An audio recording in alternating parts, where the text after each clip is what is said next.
بنگلہ دیش میں وزیر اعظم حسینہ واجد کے مستعفی ہونے کے بعد ڈاکٹر محمد یونس کو عبوری حکومت کا سربراہ مقرر کر دیا گیا ہے۔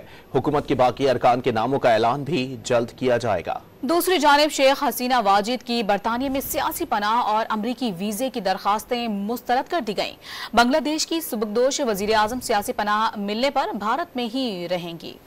بنگلہ دیش میں طلبہ تحریک ڈاکٹر محمد یونس کی سربراہی میں عبوری حکومت بنانے میں کامیاب ہو گئی۔ نوبل انعام یافتہ ڈاکٹر محمد یونس کو عبوری حکومت کا سربراہ مقرر کر دیا گیا۔ عبوری حکومت کے قیام کا فیصلہ ایوان صدر میں مشاورتی اجلاس میں ہوا، جس میں تینوں مسلح افواج کے سربراہان اور طلبہ تحریک کے رہنما بھی شریک تھے۔ بنگلہ دیشی میڈیا کے مطابق عبوری حکومت کے باقی ارکان کا فیصلہ مختلف سیاسی جماعتوں سے مشاورت کے بعد کیا جائے گا۔ دوسری جانب عہدے سے سبکدوش ہونے کے بعد بھی شیخ حسینہ واجد کی مشکلات کم نہ ہو سکی۔ برطانیہ نے شیخ حسینہ کو سیاسی پناہ دینے کی درخواست مسترد کر دی۔ امریکہ نے بھی ویزا منسوخ کر دیا۔ شیخ حسینہ واجد کے بیٹے سجیب واجد نے دعویٰ کیا کہ ان کی والدہ نے کہیں بھی سیاسی پناہ کی درخواست نہیں دی۔ بھارتی میڈیا کے مطابق بنگلہ دیش کی مستعفی وزیر اعظم حسینہ واجد کو سیاسی پناہ ملنے تک بھارت میں رہنے کی اجازت دے دی گئی ہے۔ بھارت نے بنگلہ دیش کے لیے ریلوے سروس بند کر دی۔ ڈھاکہ کے لیے پروازیں بھی معطل کر دی گئی۔ بھارت کی بارڈر سیکیورٹی فورسز بھی ہائی الرٹ کر دی گئی ہیں۔ ادھر بنگلہ دیش میں کرفیو کے خاتمے کے بعد معمولات زندگی بحال ہونے لگے۔ جماعت اسلامی نے ڈھاکہ میں 13 سال سے بند اپنا مرکزی دفتر دوبارہ کھول لیا۔ بنگلہ دیش میں آج بھی تعلیمی ادارے، سرکاری اور نجی دفاتر سمیت عدالتیں کھلی ہیں۔ طلبہ